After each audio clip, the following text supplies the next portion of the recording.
Today I'm making a pizza, nothing special, just a normal average pizza. But what I do is I make my own sauce. So these tomatoes, I oiled the pan and then I sliced up these tomatoes in half. There's two of them. And I went ahead and oiled the tops of the tomato too. And I added salt and pepper. And then I roasted these until they were fully cooked. Onion, today I'm using red onion just because I already had red onion cut.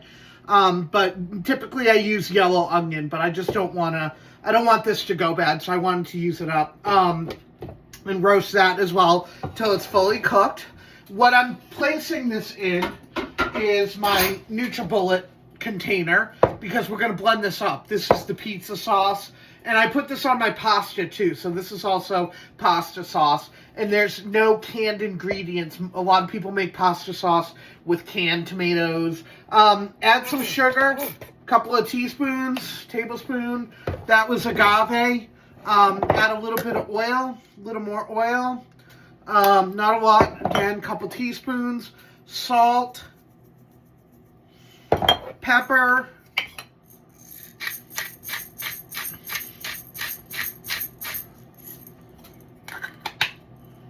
Parmesan cheese. The cheese is optional. If you're dairy free, you don't have to add the cheese. And I add a good amount, 1/8 of a cup. Italian seasoning, the dry seasoning.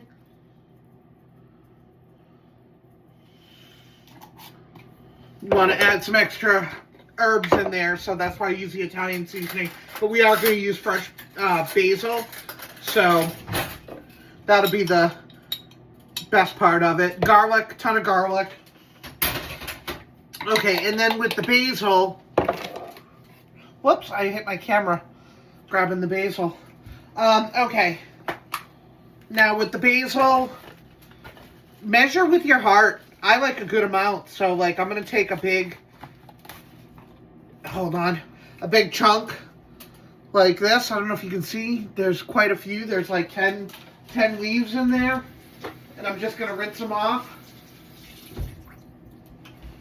Shake about as much water as I can. Put that in there.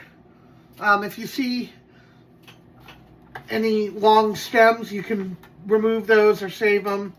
It's not a, just like a small stem like that, it's not going to be a big deal. You just don't want like the thick stem part. I'll show you what I'm talking about, like that. You don't want that. All right, I'm just gonna wash this and add a little more basil, because to me, a tomato basil sauce is so delicious. Okay, so that's my blender. This is gonna make about 2 cups, and I'm gonna go ahead and blend this in my NutriBullet. Okay, the sauce is blended, and I want to add that a lot of times, I add cherry tomatoes too, but I didn't have any today. But mix your tomatoes. Use plum tomatoes, Roma tomatoes, which are the same thing, slicer tomato, and then you can see it's not bright red like a sauce. I don't know how they get their sauce so bright red. There's got to be something, because canned tomatoes also are bright red, and this is real tomato.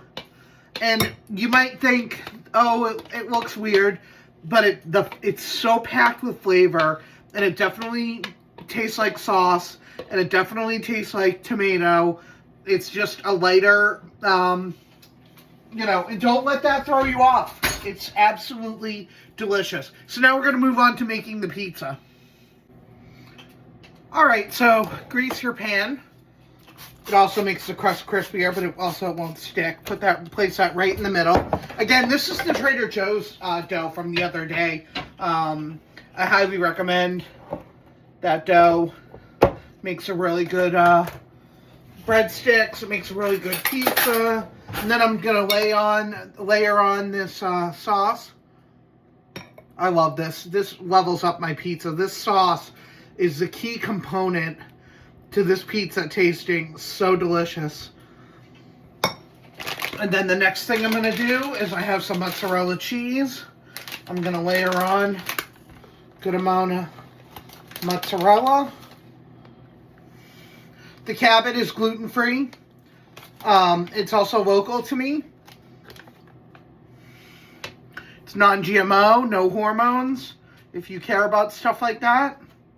If you don't, it's just good tasting cheese. It's my favorite. I think it tastes so good. But use what you're used to. You don't have to use the ingredients that I use. If you have something that you love, that you have at home, that you're buying, you don't have to go and change everything that you're buying. This is turkey pepperoni, by the way. It's not the beef or pork. Okay, and then I'm going to put that in the oven.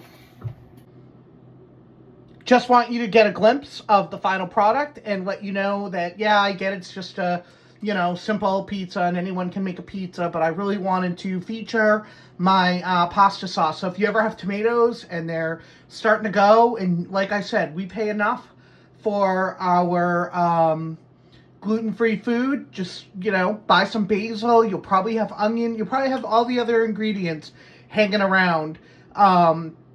And you can turn it into something delicious. Enjoy eating gluten-free.